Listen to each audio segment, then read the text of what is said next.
Greetings and salutations, my dearest friends. My name is Samantha, and welcome back to Trope Week. What Trope Week is that every day for a week, I pick a very specific book trope, and I do a whole video on it, giving you a ton of recommendations. For today's video, I'm going to be talking about our couples in particular, where they very much give the energy that they will always be there for each other.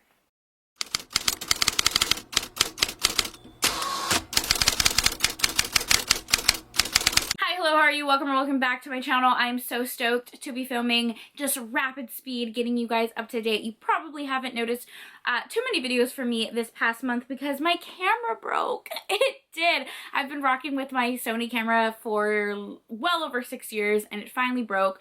And at the same time, my car broke. But it all sorted itself out. I had some lovely friends who helped me, and I'm just so blessed and happy to have a new camera and to be filming again. So that's my little life update. But we are back with Trope Week. Oh my gosh, this is so exciting. This is one of my favorite videos to film, where I take a whole week and I just give you guys trope recommendations. I feel like this is like the bread and butter of my channel because I just love recommending books to you guys. And what's exciting about this week of Trope Week is that every single day for a whole week, I am going to have videos with other YouTubers. So every day I have a YouTuber kind of partnering with me, and they are also going to have their own recommendation videos. So for this video, I have Jessica from Peace Love Books partnering with me, collabing with me, whatever word you want to use. So go check out her channel. She's amazing. I'm sure you already follow Jessica. We have a book club together. It's called The Historical Hellions, where we read historical romances published before the year 2000, and every month we pick a different book and alternate off of each other's channel. So you've probably seen Jessica on my channel before, but for this day, this video, we're going to be focusing on a very specific trope where our couples are kind of like a ride or die for each other.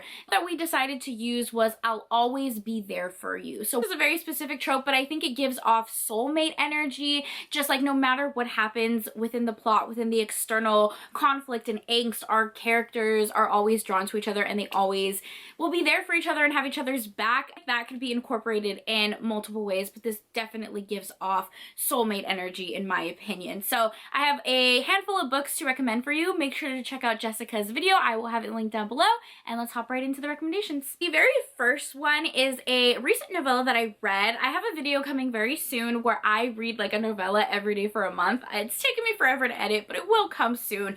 And in that video, I read this novella. One is called Don't Say I Do by Ivy Whitaker, and this is described as a friends to lovers romance, and it is also a sapphic romance. Our characters, Lily and Autumn. Autumn is actually getting married, and Lily is her maid of honor. They've been best friends since they were little kids, and Lily is really struggling to go into this new chapter with her best friend because they've always been around each other, and she realizes the night before the wedding she did not write her maid of honor speech. So she is in her room freaking out, trying to plan out her maid of honor speech, and as she's writing this letter, you get to see flashbacks and letters and memories told in Lily's perspective of basically her falling in love with Autumn. So as she is writing this letter, she's realizing that she has been in love with her best friend her entire life. She's really coming to this point where she has to decide, like, will she tell her best friend that she has feelings for her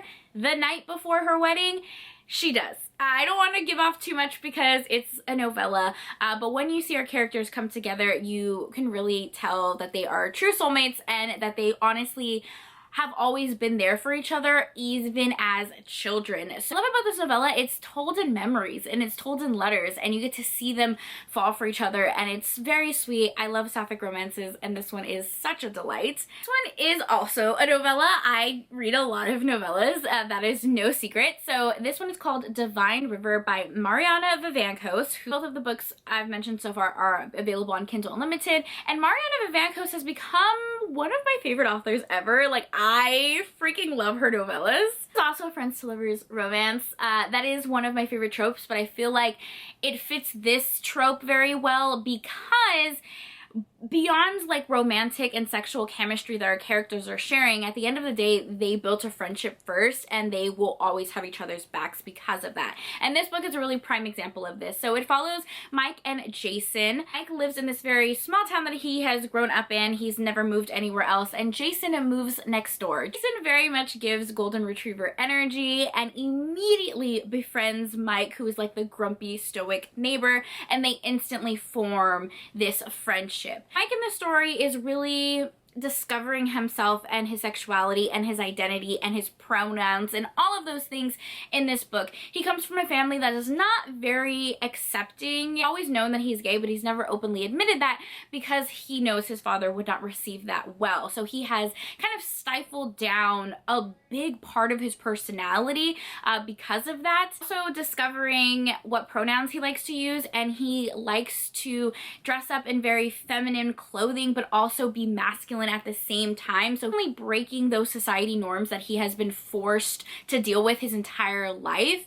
And his sexuality is very fluid, his gender is very fluid, and it's such a beautiful book to read about his growth. But the reason I put it in this trope is because it is a romance, and Jason is there with Mike every single step of the way. Know how he wants to come out to his family. He doesn't know how he wants his relationship to be like in public. So much uncertainty for him because it's so new, and Jason is so patient and he is so sweet. You can just tell the love he has for Mike. Like, he loves them as a person, and it's so beautiful to see. The reason I put it in this I'll always be there for you trope is because Jason fully lets him know, like, Mike is free to explore who he wants to be with him, and he will always love him, always be there for him. I'm gonna cry because this book is so beautiful. I literally bawled when I read this book. It was gorgeous.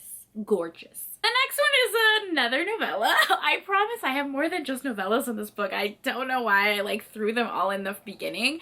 This one is Surrender by Risley Adams. Okay, let me tell you the premise of this book. This one is really cool. I don't know if you guys have watched Friends. Oh, I know you have watched Friends. Everyone's watched Friends. But if you've seen this particular episode, like some people do this in real life too, where you have that friend and you make a pact when you're young and you're like, if we're not married, have significant others or family or children by 35, 40 years old, whatever age you guys decide on, that you guys will marry each other or you guys will hook up or like reconnect again is basically what I'm saying. So that is kind of the premise of this plot. Lennox and Yara are college friends, and the night that they graduate, they have this very like instant steamy connection that they've really never explored because they've always been just friends. But they only have one night together because they both are going to different jobs. They're both moving back to their hometowns. So Lennox and Yara make a decision that in 7 years, if they're not seeing anyone, if they're single, they're going to meet up for 3 days and just have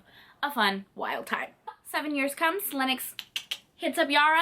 The reason I put it in this trope as the I'll always be there for you is because Lennox literally calls her up 7 years later and she instantly flies to go see him, to reconnect with him, and you can kind of see the chemistry that they've always had even though they've spent literally years apart. The book is very, very steamy. Although it is sweet, it is very, very steamy. If you like light BDSM with like soft pleasure doms and praise kink, then this is the one for you. What I want to talk about is Protector's Promise by Sarah Blue. This is the third book in the Heat Haven Omegaverse series, which you can read as a standalone, but it's also wonderful to read it as a series. So this does take place in an Omegaverse world. If you don't know what that is, I have a whole video on it explaining it, so I will leave the video down below. But it's kind of like a shifter romance where you have alphas, omegas, and betas, and follows the whole concept of fated mates. So, and her name is Cami Jensen, but her stage name is Deja Fox, kind of like Doja Fox. She is a very large, well-known pop star who happens to be an Omega, and society has breached upon her privacy, over-sexualized her in this book. So she's going through a hard time because she goes through a heat with alphas that she thought she could trust, but they end up recording her during her heat and posting pictures of her naked online, and she is a public figure. Her reputation is absolutely trashed. A place where people are just trying to make money out of her. She has no one that she can trust. She doesn't trust her managers. She doesn't trust the alphas and the people around her. So she ends up hiring a bodyguard. It is a bodyguard romance, so that's where our hero comes in. And his main priority is her safety, her happiness, and it is so beautiful. All these people around her taking advantage of her, and our hero in this book is really the definition of a ride or die, really the definition of always being there for a person, because his sole priority is protecting her, and throughout the entire book he takes care of her, and it's so cute to see both of them just fall in love. And I love an Omegaverse, I really do. So this one was really good. I want to recommend is The Heir by Sophie Lark. This is the first book in the Kingmaker series. It's another French lovers romance, and this is a mafia romance. Lark does have a reading order that I suggest you follow. So this book is called the Kingmaker series, but it actually coexists with the Brutal Birthright series. It's Leo and Anna, they have grown up with each other because their fathers are mafiosos in downtown Chicago.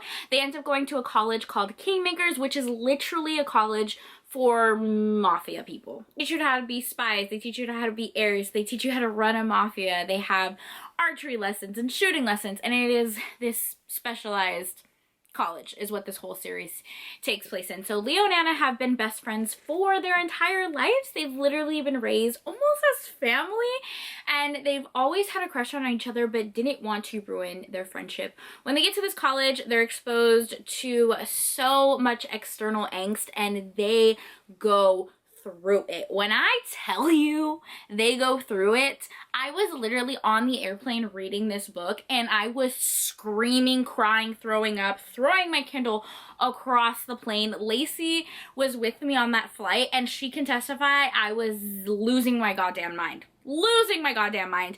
And through all of that angst, through all of that external conflict, our characters we're always there for each other, and it was beautiful, and I love it. And Sophie Lark just has my whole entire heart. I love her as a person, I love her as an author. I'm obsessed with her books.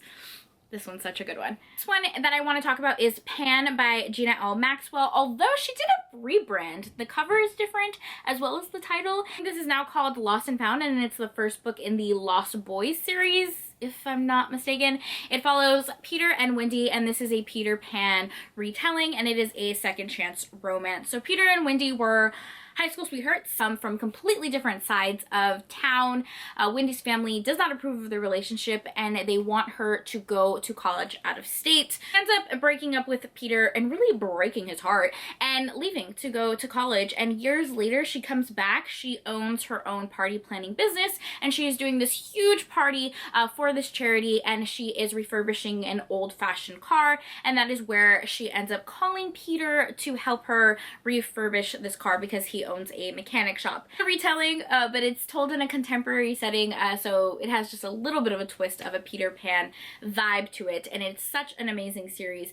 Peter is literally the definition of I'll always be there for you. He was heartbroken by this breakup. You can see that in the beginning of the book, and then it skips forward. Years later, he is living a completely different life. He has moved on, but when Wendy calls him, he freaking goes to her. Literally the definition of I'll always be there for you.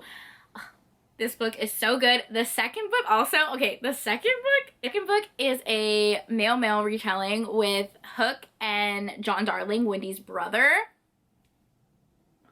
I freaking love that book with my whole heart and soul. Like literally every piece of my body loves that book. My body? Why did I say that so weird? Read this series, and let's pray together that eventually we will get Tinkerbell's book, because I am just waiting. The last one is my only historical romance. I'm so sorry that I only had one. I try to give as many historical romance recommendations as possible, but for this trope I only had one, and that is the Vixen by Christy Caldwell. This is the second book in her Wicked Wallflower series, which I have talked endlessly about on my channel, and I actually have a whole video on this entire series where I break down each book in the series, so I will leave that down below. In this story, it follows our heroine whose brother owns a gambling hell, and she is in charge of staffing. She kind of like hires some of the staff and trains them, and she has really made it her mission to hire young boys and girls in the streets, because she came from the streets and she kind of wants to provide a job from them. Trouble is happening in London, and boys and girls are actually disappearing, and there is this duke who thinks that his heir was kidnapped as a child. Duke hired a private investigator to find the child, and our heroine ends up getting involved. Our heroine and the detective actually grew up together. They were both on the streets and involved in this gambling hell that this whole series surrounds. They both had a very rough childhood. I will mention that this book has heavy trigger warnings for sexual assault, so just take care before you read this book because it is rough. Okay, our heroine goes through it in this book, I will say that. So, like I said, our characters knew each other as they were child, but our hero actually made it out of that life because of our heroine. Our heroine kind of helped him escape, and he was one of the only boys a part of this gambling hell that was able to escape and make a better life for himself. And now they're back years later, and he's kind of returning the favor. Our heroine is going through a very rough time, and they kind of just heal together. And it is definitely the definition of I'll always be there for you, because they help each other just grow and heal over the trauma they experienced as children. So this one is a gorgeous historic romance, but the trigger warnings are heavy, so please take care. Alright, thank you guys so much for watching this video. I hope you guys enjoyed some of these recommendations. Don't forget to watch Jessica's video. We will have a video tomorrow. Tomorrow's one of my favorite tropes. It's a friends to lovers romance. So I'm excited to chat with you guys tomorrow. As always, thank you so much for taking time out of your day to spend with me. It means the absolute world to me. I hope you guys are all staying happy and healthy, and I will see you in my next video. Bye-bye! Oh my gosh, it just feels so good to be filming again.